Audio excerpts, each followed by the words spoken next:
Hi, I'm Josh Vogel, filming for the Sloth Report. Sloth Report video log, which is different than the normal Sloth Report.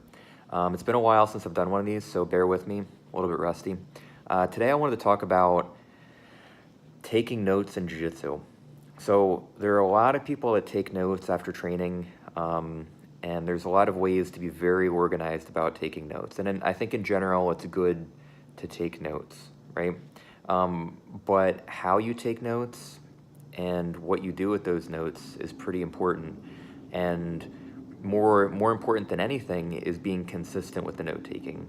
So a while ago I figured out that when I take notes, if I set a goal for myself just to take notes after every training session, I found that I'm very inconsistent with that because taking notes is too general, it's too vague, and it makes me feel like I have extra homework to do. So if I train for an hour and a half and then I get out of training and now I got to take 45 minutes of notes and think through everything and just go super nuts with it, it becomes too burdensome, and I know that I'm unlikely to be consistent in doing it.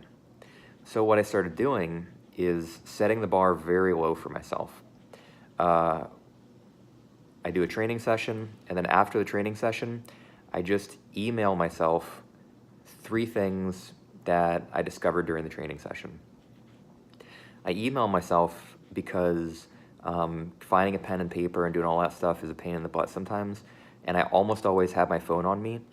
And in my phone, I have a folder of emails with my jiu-jitsu notes. So it's very easy just to grab my phone, type out a few notes, and then save those notes to my jiu-jitsu notes folder. When I take the notes, 3 things that I discovered, right? Some of those things are problems that I ran into when I was trying to accomplish my goals during the training session.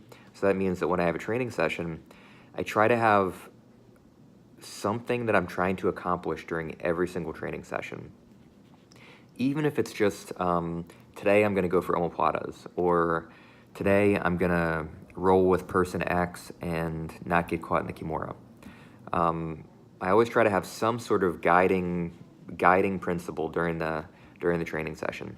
And then after the training session, it becomes very clear what I need to improve on. So for example, I made a summer project out of improving my omoplata game. And so I made some discoveries during the summertime, but today I figured out something interesting. When I tried to do omoplatas to my training partners and they roll out of the omoplata, I re-roll with them. And that's one of the things I discovered over the summertime. But what I discovered today was that when I re-roll with them, if I angle my body more adjacent to them or almost perpendicular, it's easier for me to stay attached to their shoulder when I re-roll than it is if I stay super parallel to them. It stays tighter, and also my neck doesn't get cranked as much when I try to re-roll with them.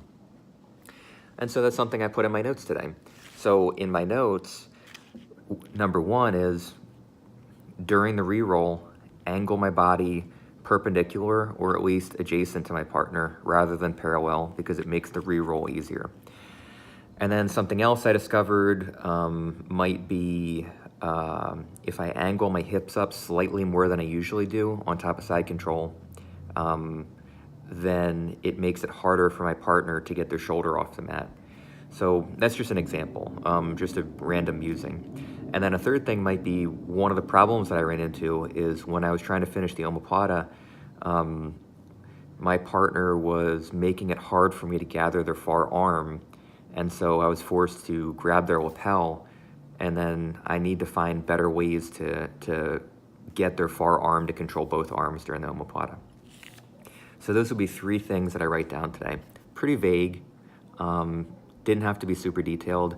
If I had more energy to write notes, I would have been more detailed. And if I felt like it, I would be more detailed. But I didn't feel like it. I don't have much energy. So I kept it simple today. And then those 3 things are gonna guide my next training session. So the next time I train, I'm gonna try to look at my notes before the training session, just to get a refresher. And then I'm gonna use that as my guiding light during the next training session that I have. And then that way, from training session to training session, I can improve and I can learn something about what I'm trying to improve at. When I keep the requirements for note taking super light like that, one of the benefits is that I'm more likely to be consistent when I do it. And being consistent is the most important thing for improvement. If I set a goal for myself to take notes, to write super detailed notes after every training session, I'm unlikely to do that. It too quickly turns into an extra burden that I don't have the energy sometimes, or I don't feel like it sometimes, or whatever. And maybe that's a discipline problem on my part, but I know of myself that I'm unlikely to do it if I know it's going to be a long, energy-consuming thing. But if I set the bar super low, just write down 3 discoveries during the training session. That easily only takes about a minute to do. And then click send, and then you just emailed it to yourself. Very easy, 30 seconds to a minute sometimes. Maybe 2 minutes, not a big deal. And then once I open that door, a lot of the time I'll go more detailed with my notes. And I'll go above and beyond and go extra, and once I get the ball rolling with the notes, but I try not to set the goal at taking detailed notes. I try to set the goal at just taking quick, to the point notes every single training session so that I can keep consistent. And so far it's been working. I've been fairly consistent with my note taking, and I do tend to, once I start writing, I tend to write more than I originally intended. So I'm getting those 2 good results from it. So anyway, to recap, if you don't feel like listening to all that, have a goal during your training sessions, and then after every training session, try to write down 3 discoveries that you made. Could be problems you ran into, could be something you discovered that makes your life a little bit easier, could just be a random musing. Grappling is fun, whatever. That's stupid, but you get what I'm saying. Yeah, just be consistent with it. Try to do it every training session, and then you'll notice that over a period of time, those tiny little things add up to big improvements and big discoveries about the things that you're researching in your jiu-jitsu. Try it out.